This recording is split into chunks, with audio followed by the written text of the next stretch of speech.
Is there anything more intoxicating than travel planning? I think not. Welcome to Humanities with Sephora.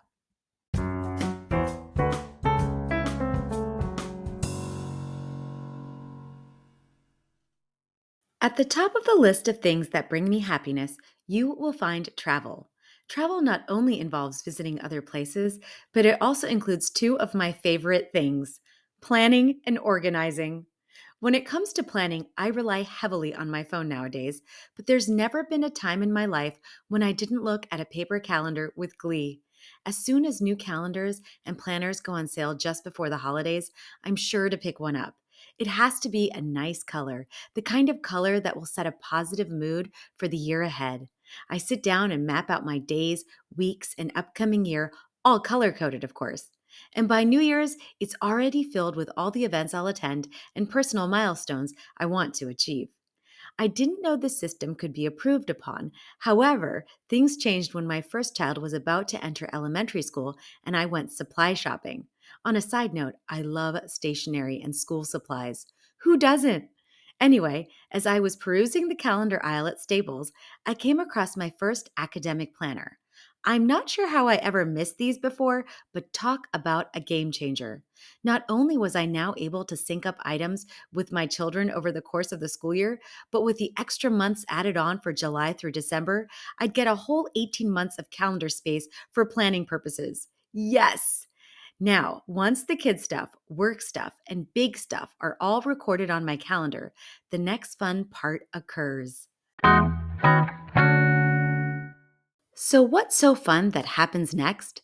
Finding those pockets of time I can set aside for travel, of course. I pull out my list of places I dream of going, and as I read through them, I have flashbacks to my childhood. As a kid, I'd read through our glossy National Geographic magazines from cover to cover, and then all over again. Not only was this magazine a window into other cultures, it was also probably where my love for the humanities and human cultures began.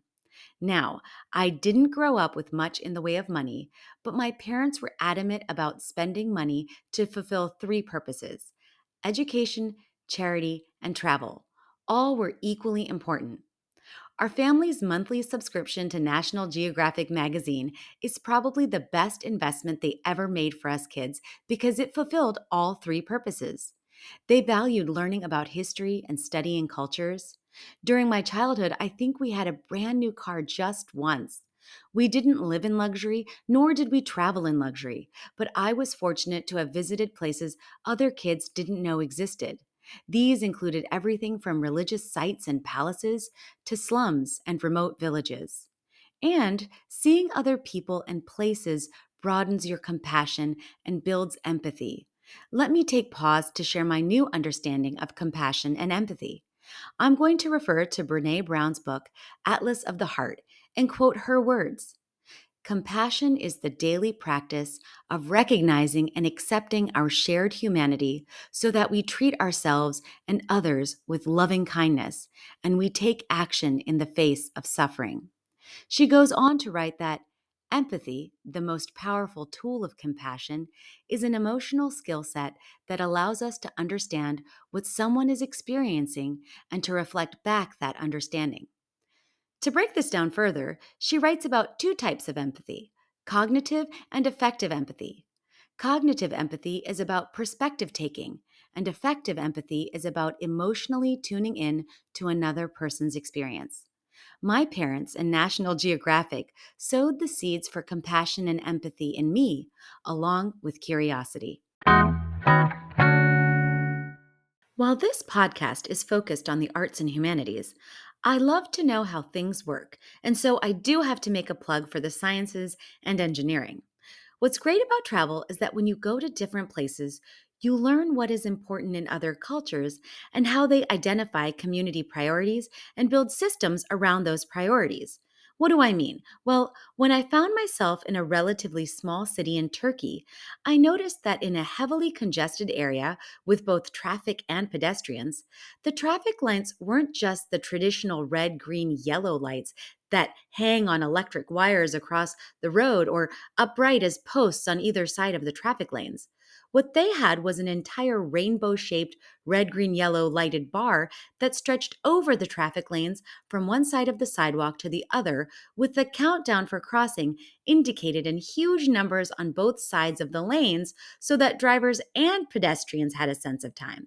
Safety for drivers and pedestrians in this shopping area was a priority, and this system made it easy for cars to slow down well ahead of reaching the intersection, and it allowed pedestrian shoppers, often the elderly and those with children, to gauge if they had enough time to cross. Again, traffic lights are a basic thing in metropolitan areas, but it's just so cool to see how different cultures solve the same problem. Okay, back to daydreaming a little. So, after aligning the times of the year we are available for travel with where the weather is good in different parts of the world, I curate a list of regions or countries I think we will want to visit.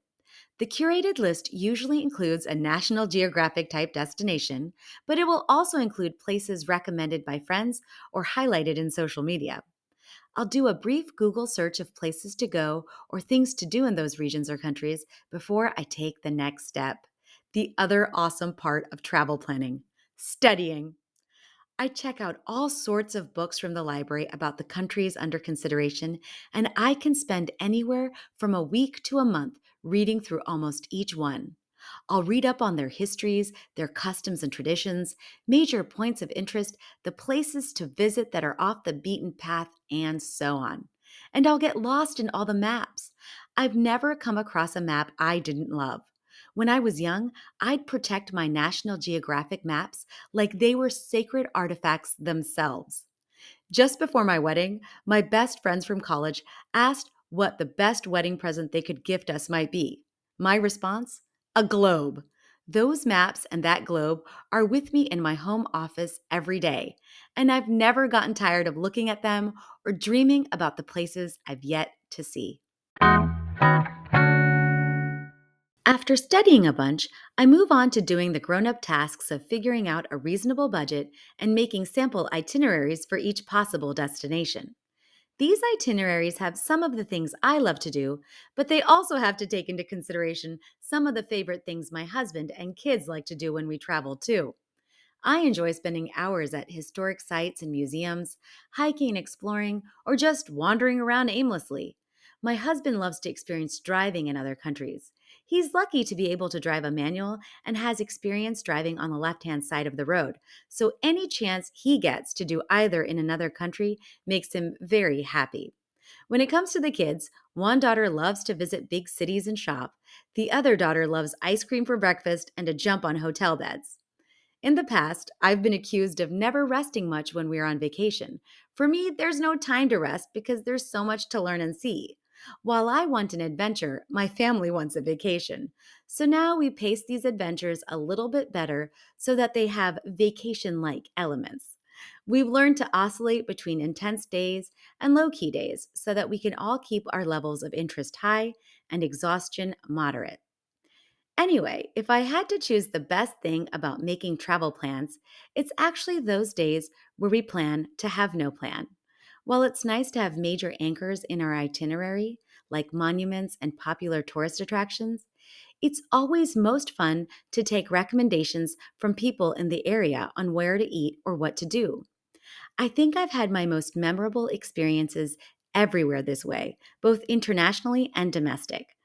I can taste the richness of the nata pastries in Lisbon, recommended to us by a woman standing at a bus stop. I can hear the delights of the Broadway tunes at a small dive in Santa Fe, recommended to us by a grandfather walking his grandchild around the Central Plaza. I can feel the crisp air whooshing by me as we stand on the edge of a cliff on a trail in Montana, suggested to us by an experienced hiker we met at a coffee shop. While I was reminiscing, I got curious about the National Geographic magazine and went online. What did I find?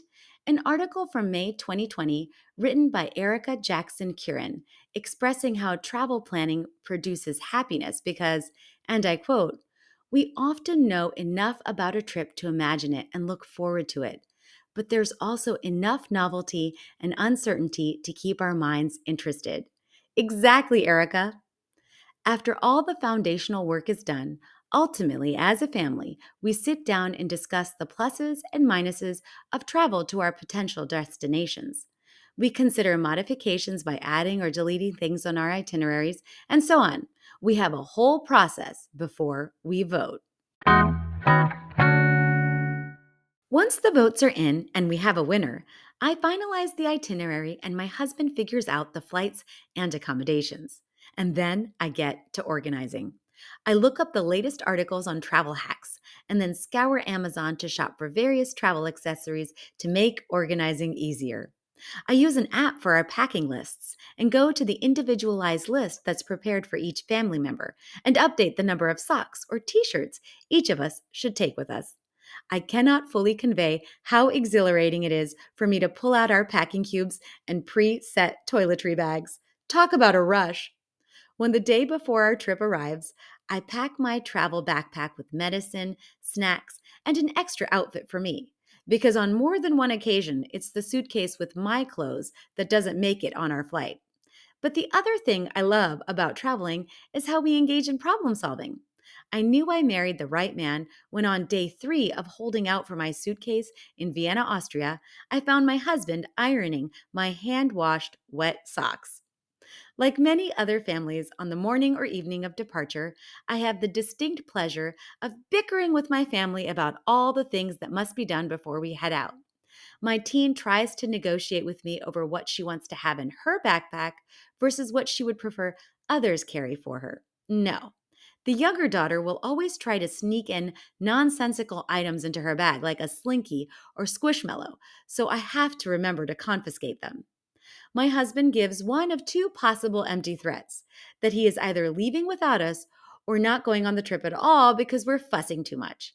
And then there's me, with fancy compression socks covering my feet and legs, travel guides in my backpack, and a cheerful grin on my face. It's go time.